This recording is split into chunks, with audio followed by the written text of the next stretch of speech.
Okay, I hope we are going.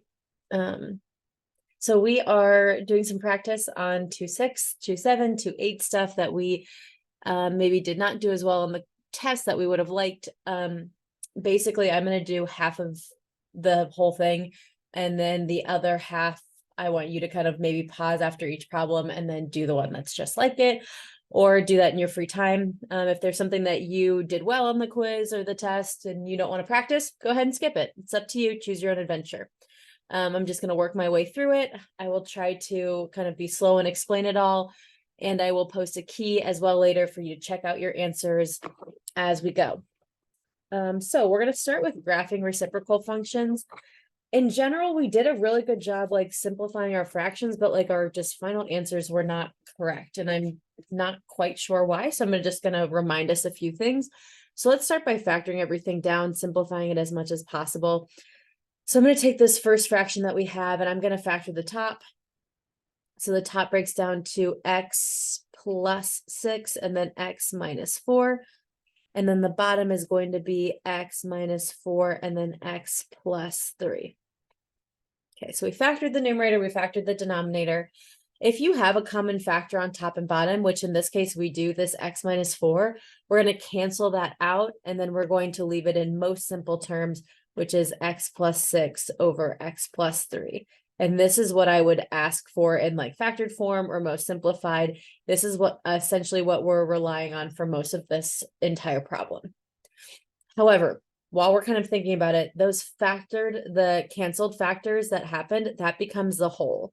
So our whole is our canceled factor. And I'm going to come down here and just write that just in case I forget. It's the canceled factor.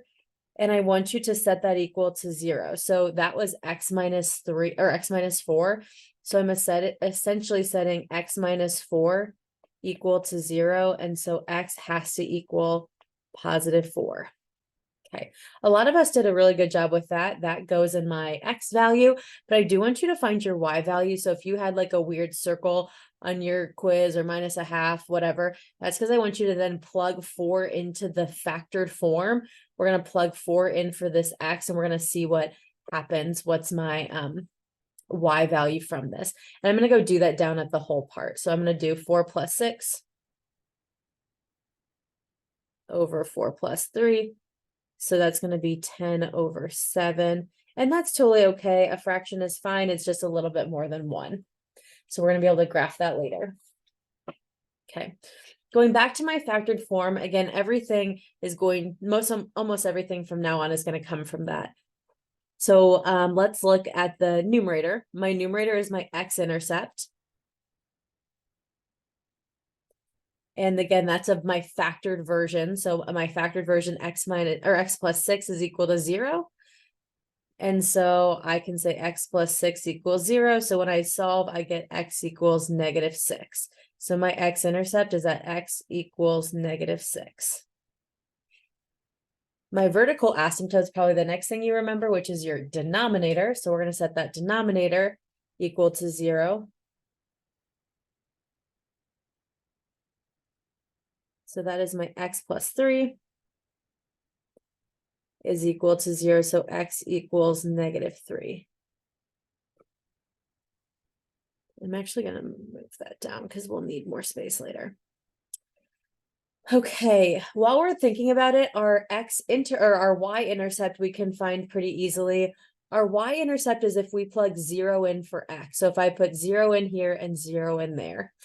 So I'm going to go write that under my x or my y-intercept, plug 0 in for x. And so that means I'm going to do 0 plus 6 over 0 plus 3. You don't really need to be showing me this work that I'm showing, but I think something got lost in some translation. So I'm just making sure we all know where I'm getting all these things. So I get y equals 2 for my y-intercept when I plugged 0 in for x. And then the last thing is my HA, and HA can be a little bit more complicated, but at the end of the day, remember we look at our exponents. And I would say 98% of the ones that we do, we go back to the very beginning, and if they match, which they often will, you just make a fraction of those coefficients. So in this case, it's just going to be 1. So y equals 1. Sorry, the iPad's a little jumpy today. The only box I haven't filled in yet is domain. Domain is anything that would make my denominator be 0 cannot be part of my domain. So you want everything that if I plug in, everything works fine. In this case with a fraction, the only thing that will not be fine is if I have 0 in my denominator. So my denominator cannot equal 4 and it cannot equal -3. So I want that interval. If you remember when we first learned about this, I like drew a little number line and we put -4 on the number line and we put 3 on the number line, and we'd say, okay, it could literally be anything but that. So it can be anything smaller, it can be anything in between, and it can be anything bigger. A lot of us miss half points because we only cared about 3 or we only cared about -4. I need us to care about both of them. So my domain is going to be -infinity to -4. And it's always going to be parentheses because you cannot include these points, they're open circles. Then we'll go from -4 to +3. And then we'll go from 3 to infinity. And notice that I have a union in between all of those sets. The domain doesn't affect my graph. It's just something good to know. And I promise it's something I'll ask you on the test. So these are all the pieces of information I have. So if you don't know why we have any of that piece of information, I would ask, but in orange underneath all of them is essentially what I looked at to find all of them. So pause if you need to. But now I'm going to go graph those pieces on my graph. And I like to graph my intercepts or my asymptotes first. So I'm going to graph my vertical asymptote at -3, or as close to -3 as I can. My horizontal asymptote is at 1. That's just going to be good enough. Then I do my intercepts. So my x-intercept is at -6. And then my y-intercept is at +2. And then my hole helps me kind of make sure I know what I'm doing as well with my graph. And that hole is at 4 and then 10/7. So that's just a little bit above 1. So it's right about there. I'll make it a little bit more on 4, right about there. Now it's my job to connect the dots that are in each kind of quadrant and approach the asymptote on each side. So I'm approaching the asymptote, I go through my point, I go to the hole, and then I approach the asymptote more. Same thing on the bottom left quadrant. I'm approaching the asymptote, I go through my x-intercept, and then I continue to approach my asymptote. Okay. So this is how I did that first one. If this was hard for you or you want to practice it, I would pause, I would try the one underneath it. I'm going to continue moving on, but feel free to stop and look at that next one and check my answer key that will be online. Next is my box problem. And truly, this is something that we've done multiple times. We also are, I believe, and if I haven't told you, I'm telling you right now, it's going to be on your final. There will be a box problem on your final as well as on this next test. So this is just a problem that we should be mastering at this point. A box problem is always based on this idea. I've got this flat piece of cardboard or construction paper or whatever, and it will tell you what its dimensions are. So it will always give me 2 dimensions. It does not matter where you put them. I'll put 40 on top and I'll put 28 on the side. It does truly not matter. And then we're cutting little corners out of it so I can fold it up to make it a box. So I'm cutting corners, cutting corners, cutting corners, and all of those corners are X by X. They're perfect squares. So if I don't provide you this picture, this is the picture we are thinking about. Okay. Now off to the side, I've got a bunch of different questions I could ask you. I could ask you all of these. I could only ask you one of them, but the most important one is the equation of the volume of the box. And this is true for every single box problem we do. Volume is always length times width times height, right? Length times width times height. Okay. We know our length and our width. It was 40, but now it's 40 minus 2x. Same thing on the other side. It was 28, but now it's 28, and I'm subtracting off those 2x's. So whatever numbers I give you here, we do those numbers minus 2x, that number minus 2x. Okay. My height comes from when I fold the box up, and that height is always x. I like to list it first, but it doesn't truly matter as long as you just list it somewhere. So 40 minus 2x, 28 minus 2x. That's true for every single box problem we do. So whatever the measurements of the box I give you, The only thing that changes about this formula is those numbers. So everything else in every box problem of all time stays the same, except for those two numbers. Okay. We need this equation in order to do anything else correct. The one other thing I want to talk about before we do the graphing and go to our calculator is domain. So domain is something special, and hopefully you remember because we've talked about this several times. Domain is what you can physically cut out of the box. It's what you can physically cut off with these X's. So I always like to think, what's the smallest amount we can cut off? In real life, the smallest amount you can cut of anything is going to be 0. Since we're doing this to both sides, the biggest thing you can do is going to be the smallest side divided by 2. So in this case, the smallest side is 28. The biggest number is just going to be whatever your smallest side divided by 2 is. And so 28 divided by 2 is going to be 14.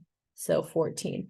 So I can cut anywhere from 0 to 14 inches off, and 0 and 14 would both give me flat, empty boxes with no area, or with no volume, excuse me, but it's still possible to cut that much off. I cannot cut more than 14. I cannot cut less than 0. This is also helpful because this is about to be my X min and my X max. Okay, and I'm about to go do my graph. And I will show my graph on here, but you'll notice on my answer key, I drew a little like sketch, and then I also labeled it on what my window was going to be. So let's kind of build our window together, and then we'll draw what that sketch is. So I'm going to put my equation in my y equals, and I have a problem from class, so I'm really going to have to change my window. I've got x times 40 minus 2x, and then 28 minus 2x.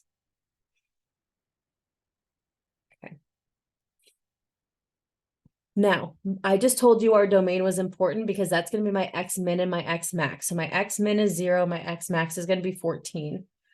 My Y max, we actually have a pretty good idea about it because I'm going to deal with thinking about the volume being 2,000. And so I definitely want it to, my X max, or excuse me, my Y max to be bigger than 2,000. I might go up to like 4,000 just so that I can be sure that I see that. Oh, that's too many zeros. I'm going to go to 4,000 just so I can really see the graph. And you can go put your 2,000 in your Y2 now, or you can wait till later, just so I don't have to mess around later. I'll put it in now just so I can see where that line is. And honestly, 4,000 was a little high. I probably could have gone a little lower. I could have gone as low as 3,000 and still seen everything. So when I come over here to sketch my graph, which again, I'm just doing so you can understand what my window looks like. I'm not expecting anything from you. Why do I keep getting this dead space on my iPad?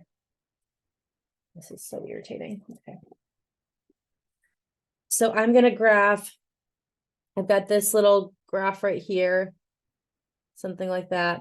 And then I've got this line straight across. That's my 2,000.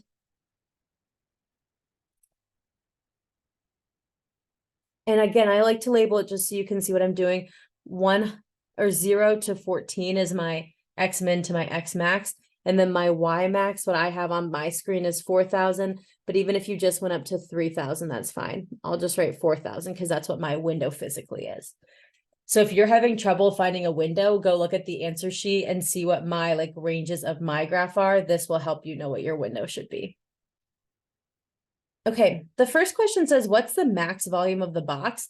And so I look at this picture and I think, okay, what is the max? Well, the max is that highest point, right? So we're going to go find the max on my graph. So I'm going to go second trace maximum. And I'm going to go left bound of the highest point, right bound of the highest point. And it tells me that my max is at 5.4, comma, 2,712.1. And my question for you, which one of those numbers is your max? Is it the 5.4 or the 2,712.1? Your volume, your max is that 2,000 number. So the max volume that we have is going to be 2,712.1 inches cubed. That's our max volume.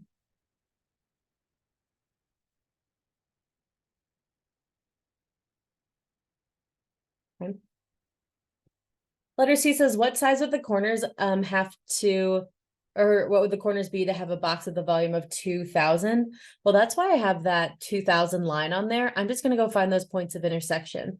It wants a volume of 2000, which means exactly 2000, not more, not less, exactly 2000. So I'm just going to go find those 2 points of intersection, and that's going to help me find exactly where I need my cutouts to be to have a volume of 2000. So second trace intersect. I went a little too far left there, but that's okay. So that first one's at about 2.5, and the second one intersect. Your health is complicated. It's important that your health insurance is not. That's why CARES.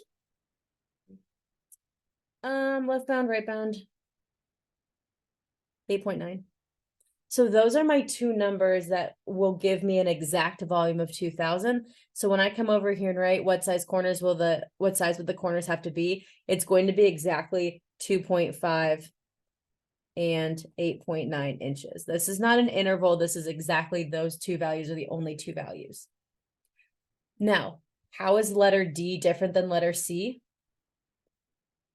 It uses the phrase at least. It needs it to be at least that.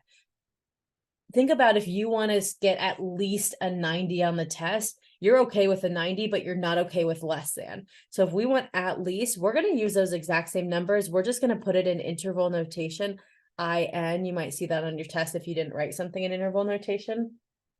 And I'm going to use brackets because I'm going to be okay if I get a volume of exactly 2000. So 2.5 to 8.9, anywhere in there, those cutoffs will give me a volume of 2000 or more. Okay. I think that's all I got on these box problems. Take a second, pause, try the next one. It is just like this one. Check your answer on the answer key, which obviously isn't done yet, but you can see that later.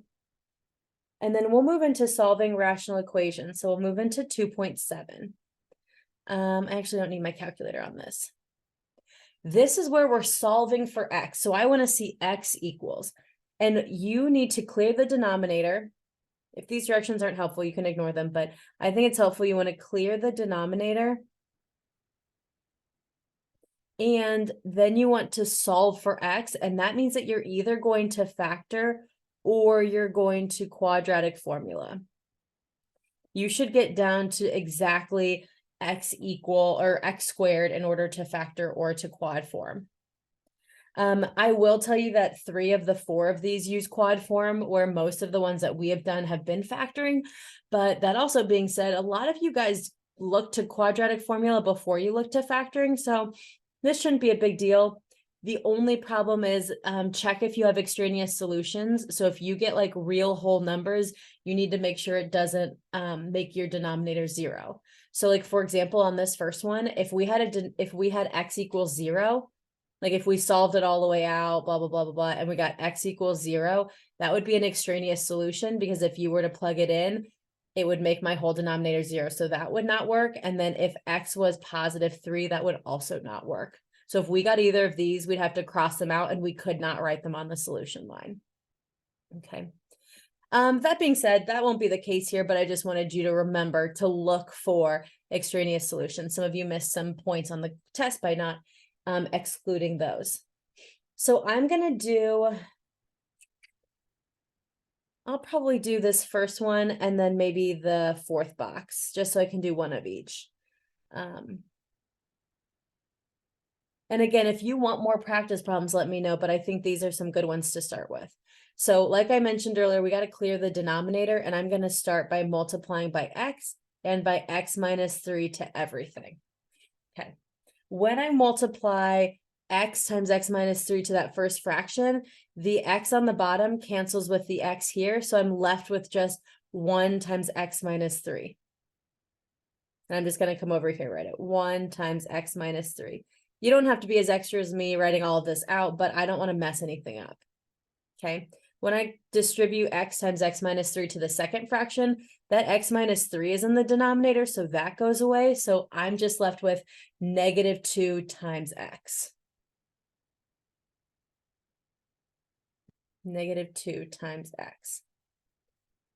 And then when I distribute it to the 4 doesn't have anything in the denominator. So I have to do 4 times x minus 3. I have to do all of those things. And don't forget that equal sign. I'm going to do 4 times x because that's easy. And then I'll multiply that by x minus 3 in a second. So I'm going to distribute momentarily.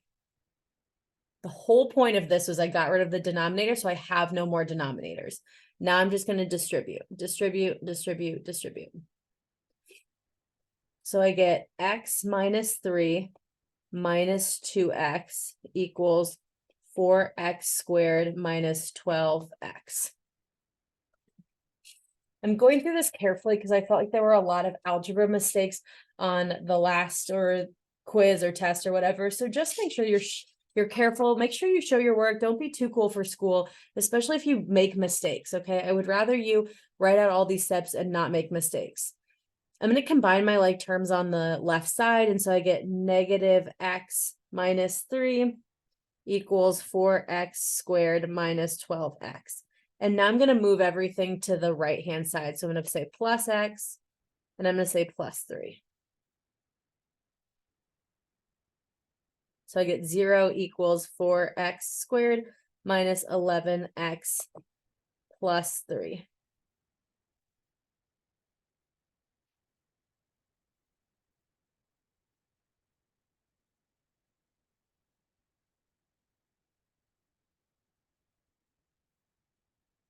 Okay.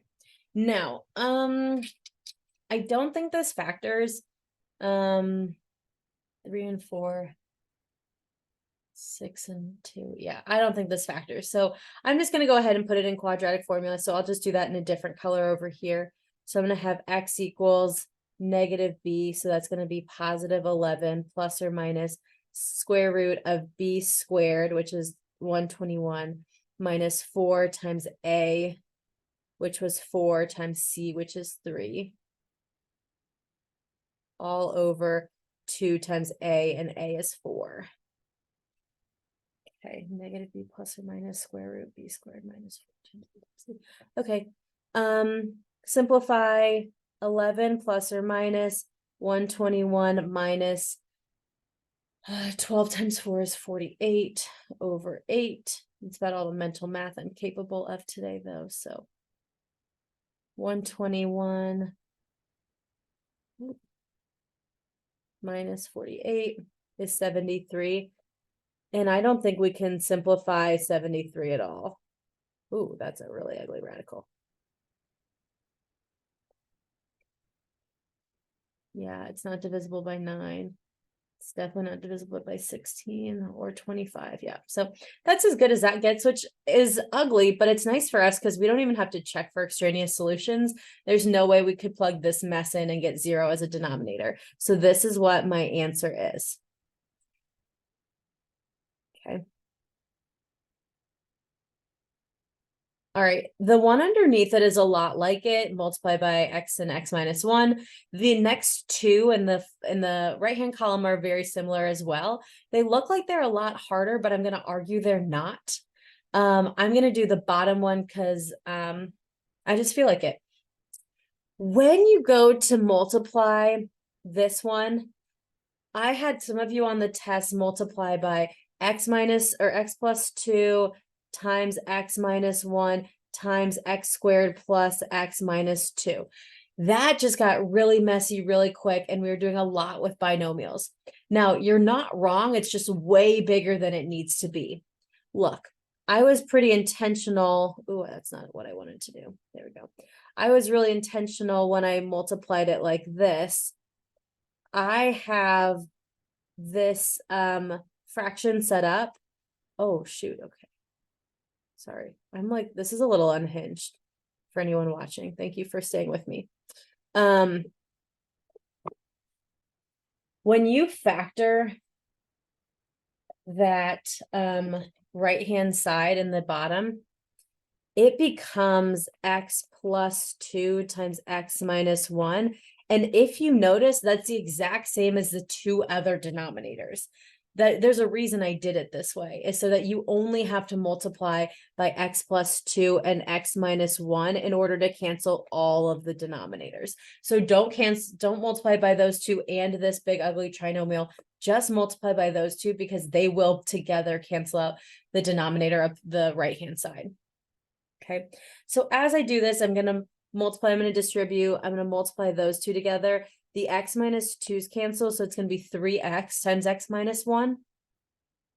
I'll come over here and write that. 3x times x minus 1. Then when I distribute the x plus 2 and x minus 1 times 2 over x minus 1, this time the x minus 1's cancel, and we have 2 times x plus 2. 2 times x plus 2. And then if you can catch the drift, when we distribute that to the right-hand side, the entire denominator is going to cancel out. And I'm just going to be left with 5. That's a lot simpler than what some of us tried to do on the last test. Okay. Now that I'm here, we'll distribute, we'll combine like terms just like we did before. We'll move everything to one side. Another gentle reminder, 3x times x is 3x squared, not 3x or 6x, contrary to popular belief. So again, just be super careful and intentional as you move things around. I am going to combine those terms. I'm also going to minus 5 at the same time. I think I can handle that. So I get 3x squared minus x minus 1 equals 0. Now, again, this is where I look to factor. I don't think you can factor this, so we're going to jump over to the right side and we're going to quadratic formula. Okay, so x equals 1 plus or minus square root of 1 minus 4 times 3 times negative 1 all over 2 times 3.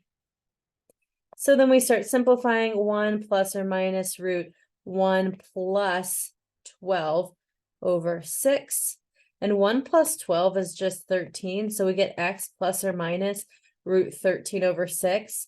And again, this is one of those where you can't simplify anymore. That's as good as it gets. I'm sorry I didn't do more where you factored. You can see those in our notes or our homework if you want more problems like that. At this time, I encourage you to kind of pause and take a look at the two that are just like this. Again, clear your denominator, and then if you can factor, and if not, just use quadratic formula, and that's fine. Okay. Got like 2 more types of problems, but this next one's a big one. This next one's our inequalities part, and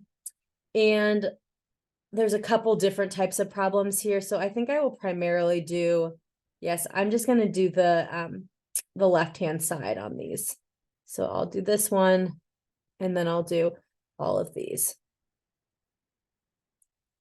Okay.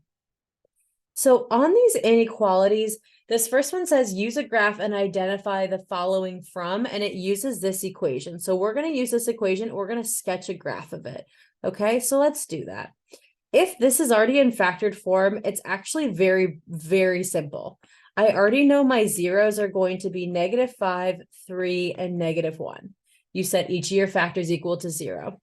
Do you remember what this square does to my -5, 0? Yeah, it bounces it. So I'm going to bounce off of that. Before I graph 2, I also want to decide, is this positive, negative, even, or odd? It is positive because there's nothing out front. It's a positive number. There's no negative sign, so it is a positive. And then I count to the factor. So I have a square at the beginning. So that's 2, 3, 4. So that's an even graph. And even is like touchdown. So it starts high, it ends high. Okay, so off in this space right here, I'm just going to sketch a graph so I can do my intervals, my inequalities from there. So again, it's not perfect. I'll just go about at -5, about at -1, and then about at 3. And it's positive even, so I start high and I'm going to end high. And we're going to start by bouncing off of that -5, but then we are going to try and make this a little bit better. Then we're going to cross at -1, and then we're going to cross at 3. Okay, make sure your graph makes sense. I'm going to double check mine to make sure it's right. Okay, yep, I like that. Okay, now we have three different situations. Okay, the first one is where we are equal to 0. So I actually already have that written right here. And if I didn't, I can go look at my graph and I'm looking for like the actual zeros of my graph, my actual roots, my actual x-intercepts. And if you remember, we write those in little fancy braces. And it's just a list of those numbers. So we'll say -5, -1, 3. Okay. The next two intervals are less than 0 and greater than 0. Less than 0 is below the x-axis, but it says less than or equal to. So we have to include the or equal to's as well. The only part of the graph that I see that's less than 0 is right here. But again, I have to include my 0. So I will have a point that's just that -5. So I'm going to have a little fancy brace with -5. I have to include him because even though he's not less than, he is equal to 0. So he counts in this list. My other zeros are just going to come naturally in my next interval. They're going to go from -1 to 3. And since we have a or equal to, we're going to use brackets. So then I'll go bracket -1 to 3 and bracket. Okay. And then last but not least, we're doing greater than or equal to 0. So now I want everything above the x-axis. So here, here, and then here. Now, a common mistake I saw in your test is some of you guys would write, okay, well, we're going to go from -infinity to -5, and then we're going to go from -5 to -1. Okay, it is redundant to go from -5 with a bracket and then start up again on -5 with a bracket. You don't actually need to pause because we can include this point right here. So we're just going to go smoothly from -infinity all the way to -1. That's when things shift. So I don't need all of this extra stuff. I just want from -infinity to -1 bracket. Okay, I'm going to go put that over here. The -5 is included in that interval. It's inside of it. And then my other interval starts at my last 0, which is 3, and it will go 3 to infinity. And again, we'll bracket 3 infinity. Parentheses on the infinity always. Okay. So I want you to pause, try the one next to it, draw your graph. It's going to be a little different with the way that the bounce is, but again, check your answer key later on. Okay, I'm going to keep rolling. These next ones say solve the inequality, find the zeros and use the graph. So if you can factor it, awesome. If you can't, quadratic formula. And if you can't do that, we're going to have to do some PRRs. We're going to have to remember what we did like last unit, which is going to be totally fine. I promise you. Okay, so we are going to move on to these next couple, and we are going to, again, the end goal is to do my interval notation for my inequality. So like this one is greater than or equal to 0. This one is less than 0.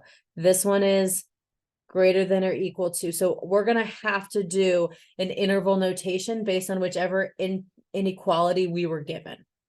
Okay, but first things first, we got to find a graph. So we do that by factoring first. So I'm going to take this and I'm going to factor it down. It looks like I can take an x out of everything. So I get x times x squared minus x minus 2 is greater than or equal to 0. And then I can factor that inside of the parentheses and it becomes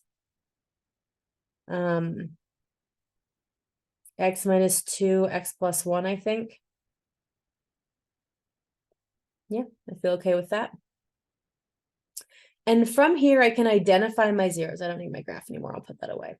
I can identify my zeros. My zeros are 0, 2, and -1. And that's helpful because I'm about to go draw a graph.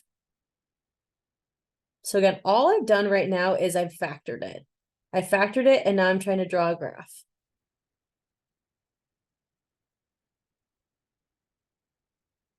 Okay, I'm going to put a 0 at 0. I'm going to put one at +2, and I'm going to put one at -1.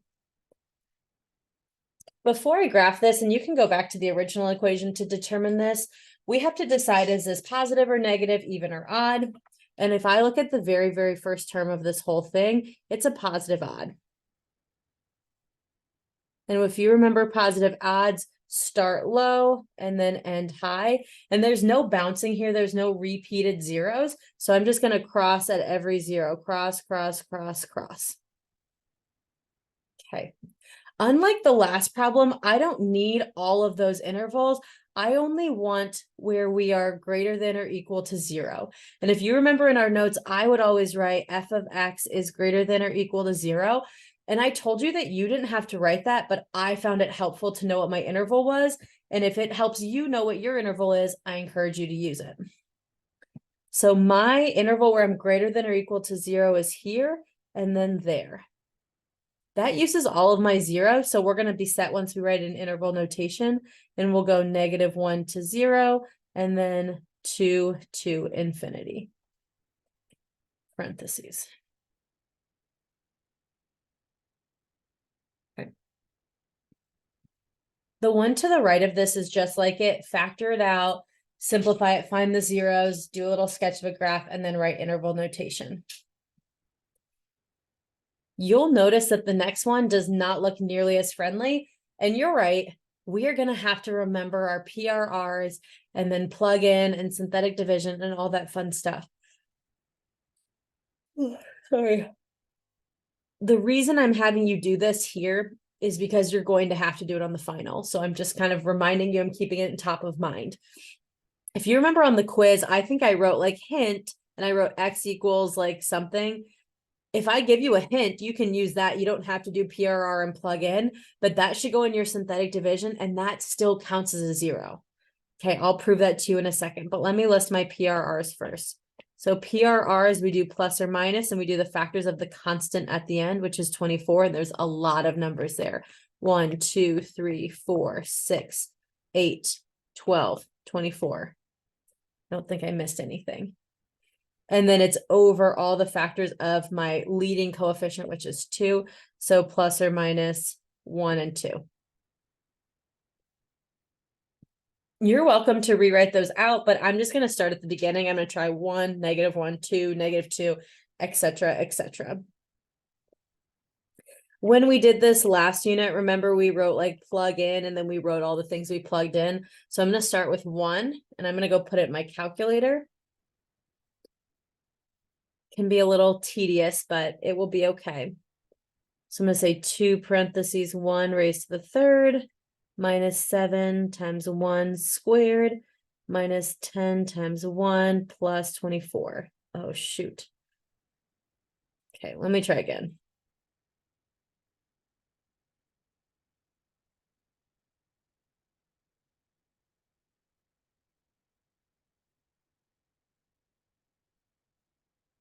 Okay, that first one was not at all what I wanted to do, but hopefully you did it right the first time.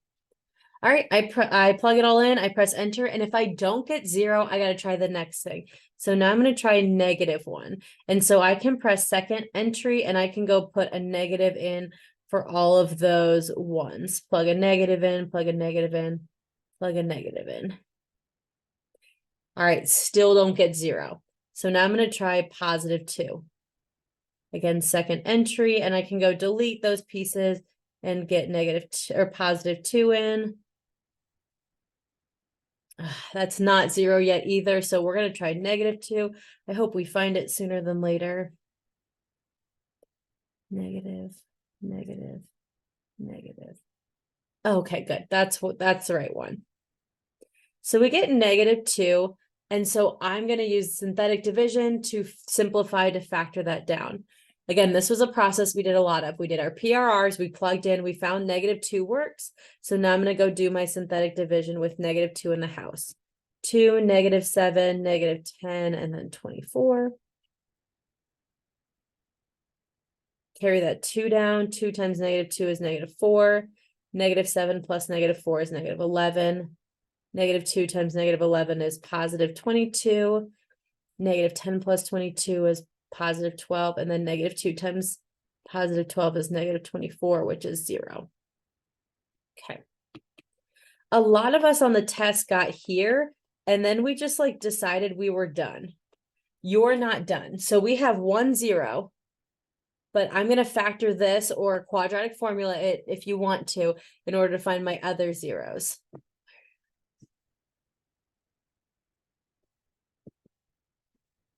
Sorry, I have to keep flipping this to get my pen to work. I'll go to technology tomorrow. Okay, let's factor it. 2x, x. Numbers that multiply to be 12, but then we'll add to be 11. Let's go 4 and 3, and let's go negative and negative. Negative 3x, and then negative 8 equals negative 11x, which is good. Okay. Okay, so now I need to set those factors equal to 0. So I've got 2x minus 3 equals 0, and we've got x minus 4 equals 0. Yep. So add 3 to both sides, divide by 2, x equals 3 halves, and then add 4 to both sides, x equals 4. And then do not forget this negative 2 that we used earlier, that also counts as one of our zeros. So we need all 3 of them. All 3 of these zeros are important. Okay. Again, if you look at the very beginning, this is another positive odd. It's really common for them to be positive odds, so don't let yourself overthink that. I'm going to sketch a graph of this so then I can find my interval.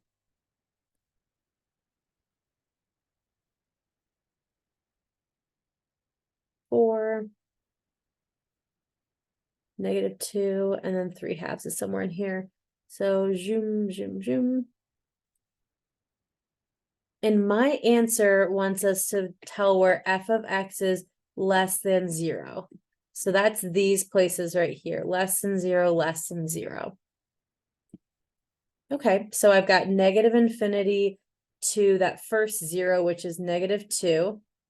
We're going to do parentheses. And then we'll union the last, in between the last 2 zeros is going to be parentheses 3 halves, comma 4.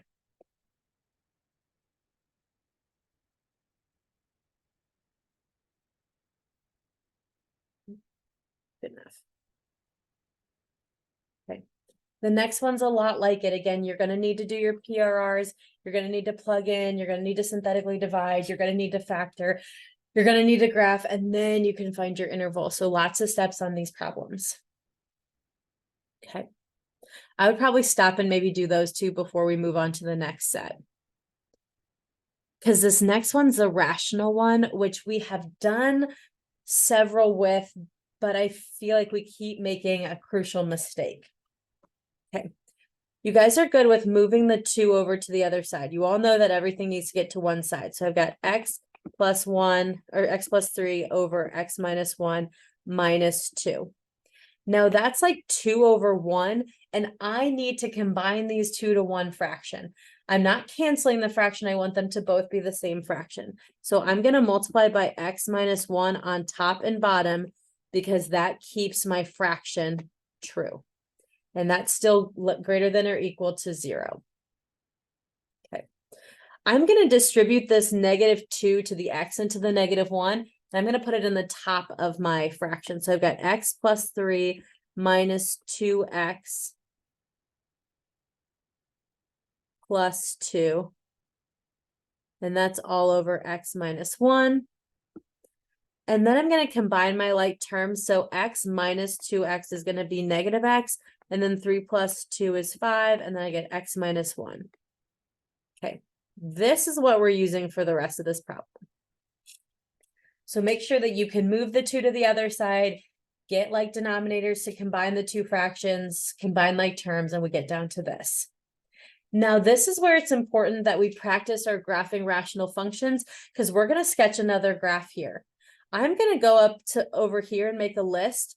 I want to remind myself or tell myself for this problem, what's my VA, what's my HA, what's my x-intercept, and what's my y-intercept. Now, as we were doing this, I think that we didn't always do y-intercept. The more I've practiced, the more I think it just helps me to do kind of all 4 of these things to find that best graph shape as much as possible. But really the 2 most important ones are your vertical asymptote and your x-intercept. Okay, so looking at that problem down here, our vertical asymptote is what the denominator cannot be. So the denominator cannot be 1. So my vertical asymptote is x equals 1. My horizontal asymptote is the fraction of the coefficient, so that's going to be -1.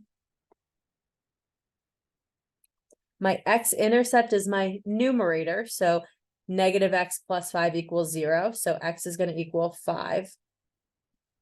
And then my y-intercept is if we plug 0 in for the x's, so I get 5 over -1, which is just -5. Oh, shoot, sorry, come back. Okay. Now I wrote all of this down because I want to sketch a graph. And that's going to help me know my interval. Okay, so my vertical asymptote is at 1. My horizontal asymptote's at -1. My x-intercept's at 5, which we'll say is somewhere over here. My y-intercept's at -5, somewhere down here. That's enough information. I know that my graph is going to approach my asymptotes, so I have to go through my point and I have to approach my asymptotes. I have to go through my point, I have to approach my asymptotes. And I want to do where we are greater than or equal to 0. And that's actually only in the top. That's the only thing up here. And I only have that small interval right here that's greater than 0. That is where my function, my f of x, is greater than or equal to 0. Okay. And that is that's contained by your vertical asymptote at 1. And it starts at 1 and then it goes all the way until your x-intercept, which is at 5. Okay, so we're going to go 1 to 5. I know it says greater than or equal to, but only one of these numbers gets a bracket. The number that gets a bracket is the intercept, not the asymptote, because the asymptote doesn't actually have any points there. So we're going to do a parentheses at 1 and we're going to do a bracket at 5. Okay. Now I'm going to have you stop and try the next one, but I do want to make one small change to that problem. Let's make that a 2x minus 7. If I'm really good, your papers will already say 2x minus 7, but if it doesn't and I'm not good, I'm sorry, change that so it makes a little bit more sense. Okay, so go ahead and try the same thing we just did there. Move everything to one side, get like denominators, find all your asymptotes and intercepts, graph, find the interval. Okay, got one more problem like this, and then we've got one word problem. I know this is a long video, but hopefully you're skipping around or at least finding what's helpful to you. This last two problems on this side of the paper say solve with a graphing calculator. Use your graphing calculator. We're just going to graph. I do want to move this 2 to the other side, and I have sometimes practiced getting rid of that x, but I'm just going to make it as easy as possible. Don't even get rid of the x. Just leave it like this, move everything to one side, and find where your graph is going to be less than or equal to 0. That's all we're going to go do. So I'm going to take this and I'm going to go graph it. And I'm going to sketch it down here.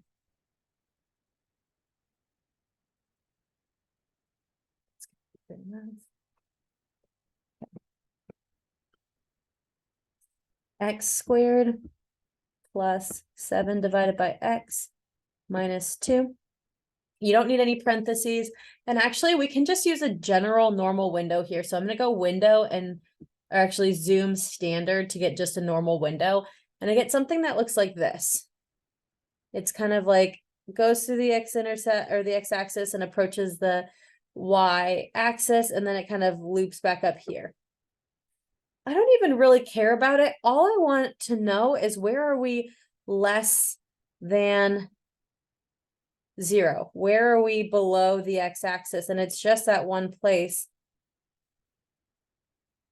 that I have marked right here, right in here. And that goes from the x-intercept to 0. So let's just go find what that x-intercept is. Second trace, not intersect, I lied, 0. And we'll go left bound, so we want to go above it. And then right bound, you want to go below it. And it's at -2.3. Okay, we want less than my function that is less than 0. So we're going to go -2.3 to 0, and we're going to do, I don't know why I put or equal to under there when I kept saying less than. We're just going to do parentheses because it's less than, not less than, or equal to. Okay.